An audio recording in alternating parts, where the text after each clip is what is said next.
उत्तर प्रदेश में ठंड के साथ जहरीली हवा का कहर अब देखने को मिल रहा है और नोएडा, ग्रेटर नोएडा में ठंड के साथ हवा जहरीली हो गई है।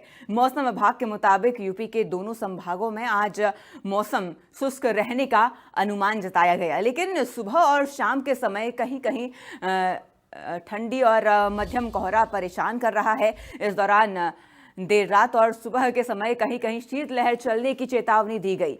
अगले 4 से 5 दिनों में न्यूनतम तापमान में 2 डिग्री सेल्सियस की ओर गिरावट आएगी। यूपी में आज आगरा, फिरोजाबाद, मैनपुरी, इटावा, कन्नौज, औरैया, कानपुर, उन्नाव, फतेहपुर, चित्रकूट, कौसाम्बी और प्रयागराज में शीतलहर चलने की चेतावनी भी दी गई है। अगले एक हफ्ते प्रदेश में मौसम शुष्क ही रहेगा। बीते 24 घंटे में कानपुर प्रदेश का सबसे ठंडा जिला रहा। यहां न्यूनतम तापमान 7.8 डिग्री सेल्सियस तक गिर गया, जबकि इटावा, बाराबंकी, मेरठ और फुर्सतगंज में न्यूनतम तापमान सामान्य से 5 डिग्री सेल्सियस नीचे दर्ज किया गया। तो लगातार अब प्रदूषण और ठंड की मार जनता झेल रही है। हवाओं का डबल अटैक अब यहाँ पर लोगों को झेलने को मिल रहा है। ठिठुरन के बीच सांस लेने में भी दिक्कतों का सामना करना पड़ रहा है और लगातार पारा लुढ़क रहा है। हवा यहाँ पर गंभीर है और इसी के साथ प्रदूषण का स्तर भी बढ़ता जा रहा है। मैनपुरी, इटावा में शीतलहर की चेतावनी है। कन्नौज, औरैया में अलर्ट जारी है। कानपुर, उन्नाव, फतेहपुर में अलर्ट है। चित्रकूट, कौसाम्बी, प्रयागराज में भी अलर्ट जारी किया गया है। तो कई जिलों में शीतलहर का अलर्ट है।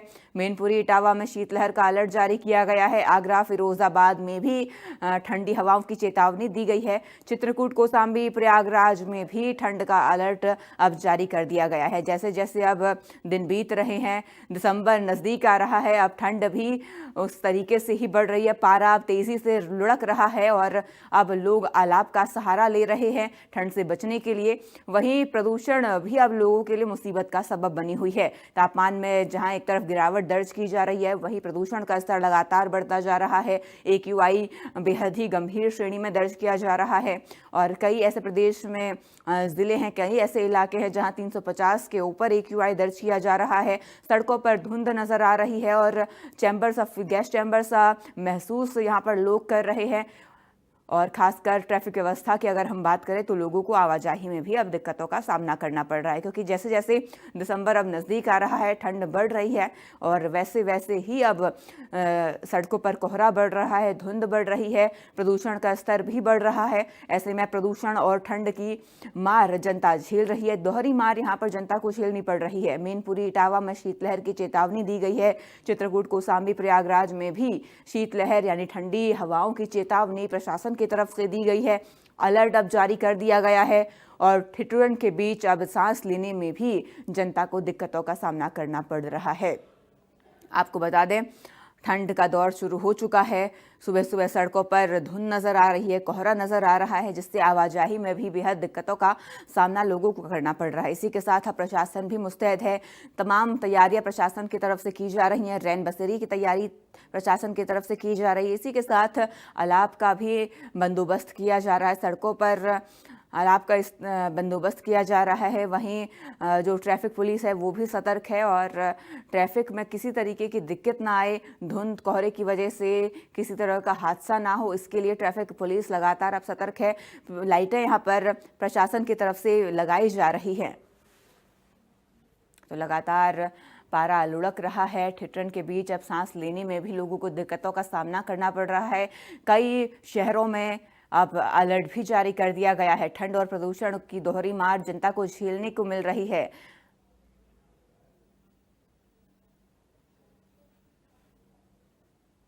और ज़्यादा जानकारी के लिए हमारे साथ हमारे सहयोगी मिथिलेश पाठक श्रावस्ती से जुड़ चुके हैं। मिथिलेश, देखिए, लगातार दोहरी मार अब जनता झेल रही है। प्रदूषण का सितम तो पहले से ही शुरू हो चुका था, ठंड भी यहाँ पर शुरू हो गई है, पारा तेजी से लुढ़क रहा है। क्या जानकारी आपके पास?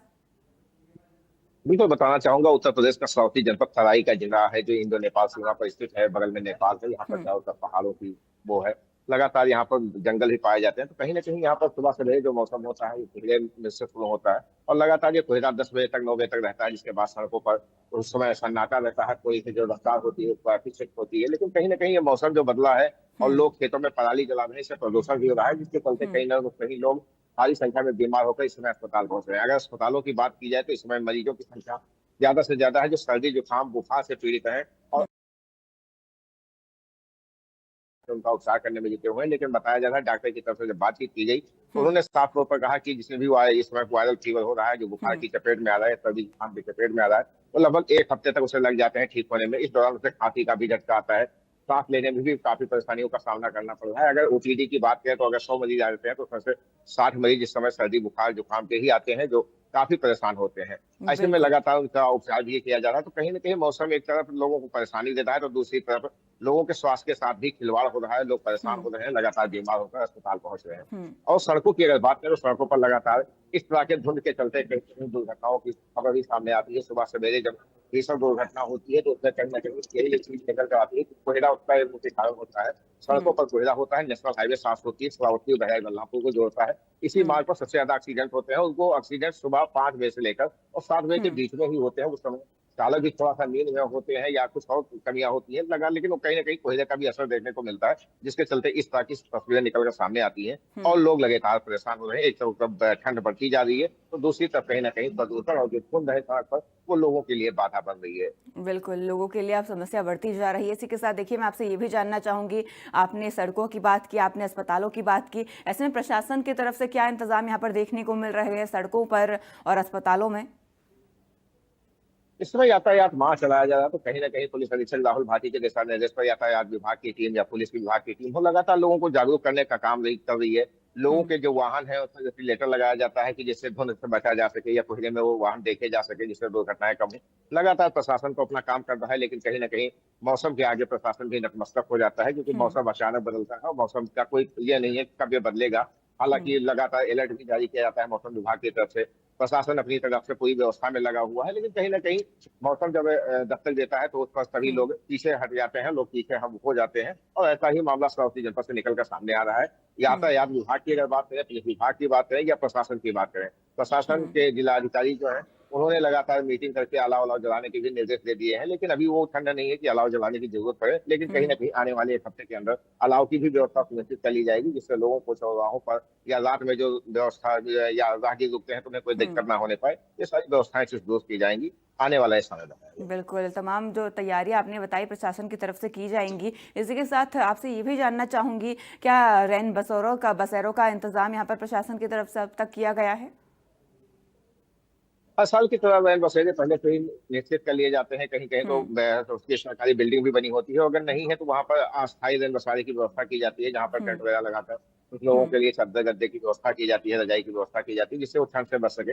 लेकिन हम्म। अभी तक इसकी कोई वो नहीं हो पाई है, क्योंकि इतना भीषण ठंड अभी बढ़ा नहीं है। लेकिन कहीं ना कहीं शाम होते ही लोगों के सर जो कपड़े होते हैं उसके ऊपर स्वेटर हम्म। जरूर आ जाता है या जैकेट आ जाता है, क्योंकि बाइक चलाते वक्त शाम को सुबह इस समय ठंड लग रही है।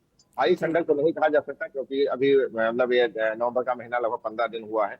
लेकिन नवंबर लास्ट होते होते ये ठंड जरूर आ जाएगी कि लोगों को रैन हम्म। बसेरे की जरूरत पड़े, लोगों को रजाई गद्दे की जरूरत पड़े, जिससे वो अपनी रात गुजार सके और खुशहाल रह सके, तथा अलाव की भी व्यवस्था सुनिश्चित हो जाएगी, हम्म। जिससे लोगों को राहत मिल सकेगी। लेकिन ये भी आने वाला समय ही बता पाएगा, क्योंकि अभी वो भीषण ठंड नहीं है। लेकिन हाँ, कहीं ना कहीं मौसम की मार जरूर आ रही है। सुबह हम्म। सवेरे मौसम चेंज होता है और लोगों को वो परेशानियों का सबब वो कहीं ना कहीं होना ही पड़ता है। सबसे ज्यादा परेशान स्कूली बच्चे होते हैं, क्योंकि हम्म। स्कूल का जो समय है वो 7 से 8 बीच के है।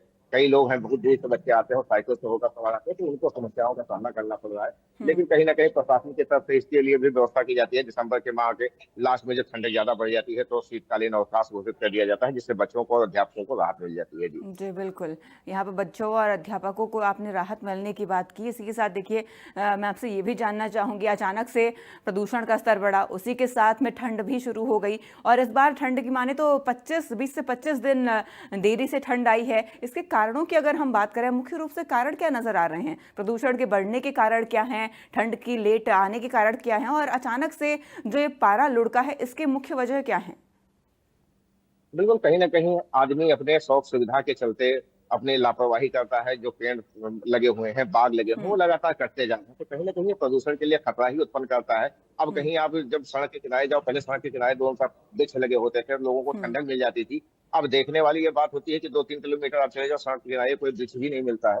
तो कहीं ना कहीं यही सब प्रदूषण को प्रभावित करता है। दूसरी तरफ हम लोग या जो खेतों में पराली जलाते हैं, वो भी प्रदूषण को प्रभावित करता है। न कहीं प्रकृति के साथ लगातार मनुष्य ही खिलवाड़ कर रहा है, उसी का खामियाजा आज मनुष्य झेल रहा है।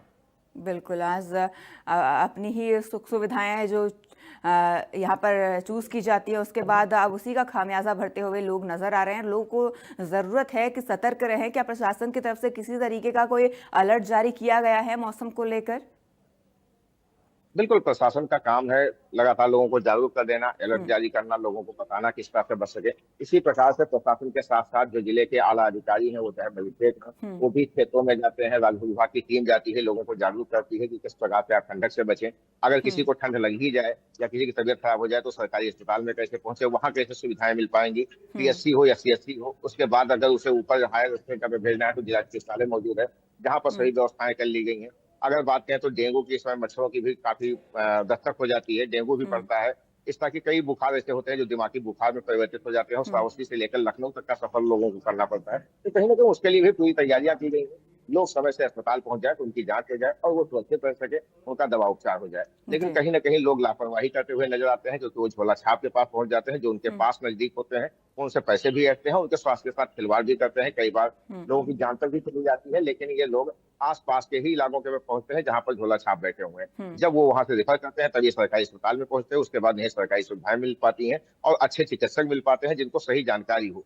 यहाँ पर जो सर्दी जुकाम के मरीज जाएंगे, कहीं ना कहीं तो वो केवल पैरासीटामोल दो लोग देकर उसे दबाने का काम करेंगे, बुखार को दबाने का काम करेंगे, लेकिन कारण कोई नहीं जानेगा कि आखिरकार ये बुखार आ जाती है। इस बुखार आने के कारण को अगर सही तरीके से पता किया जाए, तो उसका सही से उपचार किया जा सकता है और सही तरीके से उसे आगे की दवाएं भी दी जा सकती हैं और क्या सावधानियां बरतनी है, ये भी बताया जा सकता है। लेकिन कहीं ना कहीं जब ये लोग छोटे छोटे दुकानों पर पहुंच जाते हैं, मेडिकल स्टोर पर पहुंच जाते हैं, तो उसे भी अपनी दुकान चलानी है, वो अपनी दवा देके 10-15 रुपए की दवा देके वो भी अपने आप को रिसीव कर लेता है, लेकिन उसका जो हालत है वो बेकार होता चला जाता है और खराब होता जाता है। उसके बाद आखिरकार उसे फिर वहीं पहुंचना पड़ता है हायर सेंटर, तब उसका सही उपचार होता है। लेकिन उस वजह से इतनी परेशानी बढ़ जाती है, उसके परिवार को परेशानी बढ़ जाती है कि उसे बहराइच तो श्रावस्ती होते हुए लखनऊ तक की यात्रा करनी पड़ती है। उसके बाद कभी कभी तो उसकी जान बच जाती है, कभी उसकी जान भी चली जाती है। जी, जुड़ने के लिए और तमाम जानकारी अपडेट्स हम तक पहुंचाने के लिए आपका शुक्रिया।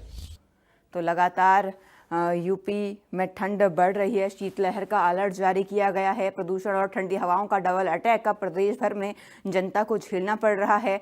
हवा अभी जहरीली हो गई है और लगातार अब तापमान भी लुढ़क रहा है। कई जिलों में शीतलहर का अलर्ट जारी किया गया है। आगरा, फिरोजाबाद में अलर्ट है, कन्नौज, औरैया में अलर्ट जारी किया गया है। चित्रकूट, कौसाम्बी, प्रयागराज में भी शीतलहर का अलर्ट जारी किया गया है और लगातार अब प्रशासन भी सख्त है। तमाम इंतजाम प्रशासन की तरफ से किए जा रहे हैं। रैन बसेरों का इंतजाम किया जा रहा है और सड़कों में आलाप का इंतजाम किया जा रहा है। इसी के अलावा जो ठिठुरन बढ़ रही है, इससे लोगों को सांस लेने में भी कई दिक्कतों का सामना करना पड़ रहा है, क्योंकि प्रदूषण का स्तर इतना हावी है, बेहद खराब श्रेणी में प्रदूषण का स्तर है और ऐसे में अब ठंड भी लगातार बढ़ रही है। दोहरी मार यहाँ जनता को झेलनी पड़ रही है और लगातार अब प्रशासन जनता से अपील कर रहा है अपने स्तर पर तमाम सुविधाएं, तमाम जितनी भी हिदायतें प्रशासन की तरफ से दी गई हैं, उनको मानने की अपील यहाँ पर जनता से की जा रही है। और लगातार प्रदूषण पर नियंत्रण रखने के लिए जो भी कदम उठाए जा सकते हैं, ठंड से लोगों को राहत दिलाने के लिए जो भी कदम उठाए जा सकते हैं, से हर तरफ से काम कर रही है। और अब लगातार जो ठंड बढ़ रही है, जैसे जैसे नवंबर आखिरी की तरफ आगे बढ़ रहा है, वैसे वैसे अब ठंड का प्रकोप भी बढ़ने लगा है। नवंबर में ठंड अब अपने चरम पर रहेगी। महीना खत्म होने के साथ लगातार अब टेम्परेचर बढ़ेगा। अधिक जानकारी के लिए हमारे साथ हमारे सहयोगी पंकज गुप्ता जुड़ चुके हैं। पंकज, देखिए, लगातार ठंड का प्रकोप बढ़ रहा है और प्रदूषण की मार भी जनता झेल रही है। मेरठ की क्या स्थिति बनी हुई है? टेम्परेचर वहां का क्या दर्ज किया गया है और प्रदूषण की क्या स्थिति है? जी बिल्कुल, सबसे पहले बात करें जो प्रदूषण है, प्रदूषण का जो स्तर है वो लगातार बढ़ता जा रहा है। और मेरठ में आज की बात करें तो मेरठ में 400 के आसपास AQI है और मेरठ के जो अलग अलग क्षेत्र है, सब सारे क्षेत्रों में अलग अलग दर्ज किया गया। जहाँ पर मैं मौजूद हूँ यहाँ लगभग 400 के आसपास है, और मेरठ का जो 0 माइल कहा जाता है बेगमपुर, वहां पर लगभग 375 के आसपास है। तो वो लगातार जहरीली होती जा रही है, और ऐसे में लोगों को सांस लेने में काफी दिक्कत हो रही है। अब जो डॉक्टर है उनके पास जो पेशेंट है उनकी लगातार संख्या बढ़ने लगी है। जैसे में जो सबसे ज्यादा जो पेशेंट है जो गले में जिनको जो है बहुत ज्यादा जो जलन है, खांसी है, तमाम जो सांस लेने वाले जिन्हें सांस की बीमारी है, सांस लेने में भी उन्हें काफी दिक्कत हो रही है। वहीं अब डॉक्टरों द्वारा लगातार हिदायत दी जा रही है कि वो अगर घर से कोई जरूरी काम है तो तभी बाहर निकले, और उसके अगर घर से बाहर जाते हैं तो मास्क का प्रयोग करें। ऐसी तमाम सारी चीजों को देखते हुए जो ग्राफ 2 के जो नियम है वो भी लागू कर दिए गए। उनको लेकर जो अधिकारी है वो अब फील्ड में दिखाई देने लगे। जैसे कि जो डीजल के इंजन है, बड़ी बड़ी फैक्ट्रियां, उनमें डीजल के इंजन जहां पर चल रहे हैं जाकर उन पर प्रतिबंध लगाया जा रहा है। जो बड़े बड़े निर्माण है, बड़ी बड़ी जो बिल्डिंग है, उन पर जो काम चल रहा है उनको भी रुकवाने का काम किया जा रहा है। वहीं अब बात करें ठंड की, तो लगातार दीपावली के बाद से यानी कि इस बार जो ठंड है 25 दिन से यानी कि 20 से 25 दिन लेट पहुंची है। तो इस बार जो ठंड है काफी अपना तांडव जो है दिखाने वाली है। और अब एक बार मैं तस्वीरें मेरठ की दिखा देता हूँ। मैं इस वक्त जो मेरठ के हाईवे पर मौजूद हूँ। जो लोग हैं यानी कि ठंड सुबह शाम की जरूर है, लेकिन सुबह शाम की जो ठंड है उसमें कड़ाके की ठंड है। और जो लोग हैं गर्म कपड़ों में भी दिखाई देने शुरू हो गए। जो बच्चे हैं, बूढ़े हैं, तमाम अब वो धूप का आनंद लेते हुए भी नजर आ रहे हैं। जी जी बिल्कुल पंकज, देखिए लगातार अब ठंड का असर देखने को मिल रहा है। सड़कों की अगर मैं बात करूं, कोहरा और धुंध भी नजर आने लगी है। इसके चलते ट्रैफिक व्यवस्था में क्या कुछ असर देखने को मिल रहा है? ये बिल्कुल बात करें, क्योंकि जिस तरह से धीरे धीरे ठंड बढ़ती जा रही है वैसे ही सड़कों पर जो है धुंध देखी जा रही है। उसको लेकर जो है ट्रैफिक विभाग, तमाम जो परिवहन विभाग है, उन्होंने जो गाड़ी है उन पर स्टिकर लगाए। यानी कि जो ऐसे स्टिकर जिनको रेडन बोलते हैं कि यानी कि वो लाइट पड़े तो दिखाई दे, क्योंकि धुंध में काफी एक्सीडेंट होने की काफी संभावना होती है। वहीं अब मेरठ की बात करें तो जो रैन बसेरे हैं, रैन बसेरे को भी लेकर जो अधिकारी है, चाहे नगर निगम हो, तमाम जिले के अधिकारी हो, उन्होंने भी अब रैन बसेरों को लेकर तैयारी जो है करनी शुरू कर दी है। और जो रैन बसेरे हैं उनमें पुताई और तमाम ऐसी व्यवस्थाएं जो पिछली बार नहीं देखने को मिली थी, वो इस बार पूर्ण करने के लिए जो अधिकारी है वो भी लगातार मैदान में उतरे हुए। नगर निगम की जो टीम है लगातार रैन बसेरों में जा रही है। इस बार जो फोल्डिंग है, चादर है, गद्दे है, तमाम उनका जायजा लिया जा रहा है। जी तमाम जानकारी पहुंचाने के लिए पंकज आपका शुक्रिया। तो लगातार पारा लुढ़क रहा है और हवा भी जहरीली होती जा रही है। दोहरी मार यहाँ जनता झेलती हुई नजर आ रही है। तापमान में गिरावट दर्ज की गई है और अलर्ट भी कई जिलों में जारी किया गया है। शीतलहर का अलर्ट जारी किया गया है। मैनपुरी, इटावा में शीतलहर का अलर्ट है। कन्नौज, औरैया में भी अलर्ट जारी किया गया है। और आपको बता दें, प्रदूषण और ठंड के मार यहाँ पर जनता झेल रही है। डबल अटैक यहाँ पर, और लगातार प्रशासन भी पूरी तैयारियों में है। अब ठंड के कपड़े भी निकल चुके हैं और ठंड और प्रदूषण की दोहरी मार जनता झेलती हुई नजर आ रही है। ठिठुरन के बीच सांस लेने में भी अब दिक्कतों का सामना करना पड़ रहा है। और यूपी में अब ठंड लगातार बढ़ती जा रही है। दिसंबर तक ठंड अपने पूरे चरम पर होगी और लगातार ठंडी हवाओं का भी अलर्ट मौसम विभाग की तरफ से जारी किया गया है। वहीं बढ़ती ठंड को देखते हुए, बढ़ते प्रदूषण को देखते हुए प्रशासन भी अलर्ट मोड पर है और प्रशासन ने तमाम इंतजाम अपनी तरफ से कर दिए हैं। अलाव का सहारा यहाँ पर लोग लेते हुए नजर आ रहे हैं। इसी के साथ गर्म कपड़े भी अब लोगों ने निकाल लिए हैं और प्रदूषण से बचने के लिए यहाँ पर प्रशासन की तरफ से अपील भी की जा रही है। लगातार अब सड़कों में भी धुंध छाई हुई नज़र आ रही है। कोहरा नज़र आ रहा है, जिससे आवाजाही में भी अब बदलाव नज़र आएगा। और प्रशासन की तरफ से, ट्रैफिक पुलिस की तरफ से तमाम इंतज़ाम किए जा रहे हैं ताकि कोई दुर्घटना ना हो, सड़कों में यातायात सुगमता से हो। इसके लिए ट्रैफिक व्यवस्था भी सुचारू है और ट्रैफिक पुलिस भी लगातार सतर्क मोड पर है। लाइटें लगाई जा रही हैं सड़कों पर इस कोहरे को काटने के लिए, इस धुंध को काटने के लिए, ताकि किसी तरीके की कोई बड़ी हानि ना हो।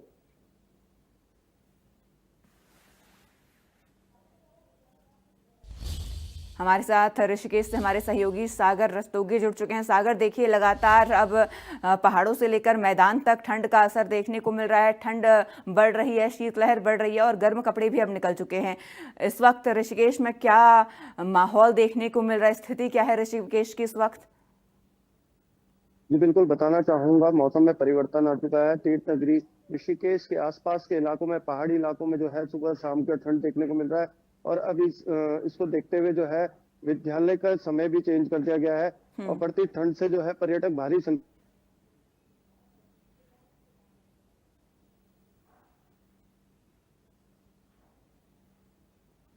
तो लगातार पारा लुढ़क रहा है और सर्दी अब बढ़ती जा रही है, सर्द हवाएं बढ़ रही हैं। ऋषिकेश में भी ठंड अब अपने चरम पर है।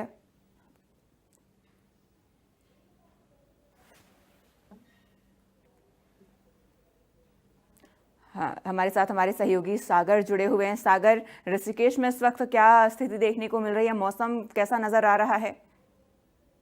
जी बिल्कुल, ऋषिकेश की अगर बात करें तो ऋषिकेश में जो है मौसम परिवर्तन हो चुका है पूरी तरीके से। ऋषिकेश के आसपास के इलाकों में जो है गंगा घाटों के इलाके हैं, वहां पर ठंड देखने को मिल रही है। और अभी से ही जो है विद्यालयों का समय जो है चेंज कर दिया गया है और भारी संख्या में पर्यटक यहाँ लुत्फ उठाने पहुंच रहे हैं मौसम को देखते हुए। जो जी, इसी के साथ आपसे ये भी जानना चाहूंगी, देखिए जैसे जैसे सर्दी बढ़ती है पाला गिरना शुरू हो जाता है और कोहरे की चादरें सुबह सुबह देखने को मिलती हैं। क्या ऐसा कुछ अभी नजर आ रहा है ऋषिकेश में?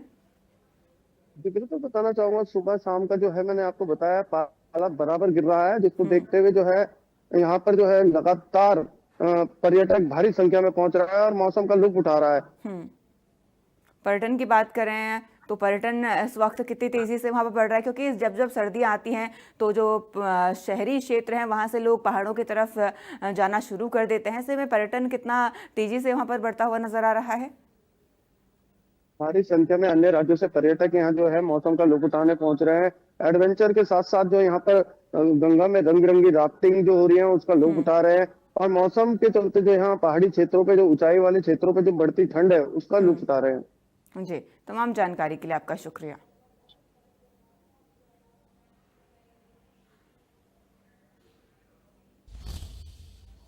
तो लगातार अब पहाड़ों से लेकर मैदान तक ठंड का प्रकोप देखने को मिल रहा है। पारा लगातार लुढ़क रहा है और अब लोगों को दोहरी मार झेलनी पड़ रही है। एक तरफ प्रदूषण है तो दूसरी तरफ ठंड है और अब लोग हर तरीके से परेशान है। प्रशासन सतर्क है, लगातार अलर्ट पर है। तमाम इस जानकारी के साथ इस बुलेटिन में इतना ही। आप बने रहिए इंडिया न्यूज़ उत्तर प्रदेश उत्तराखंड के साथ। नमस्कार।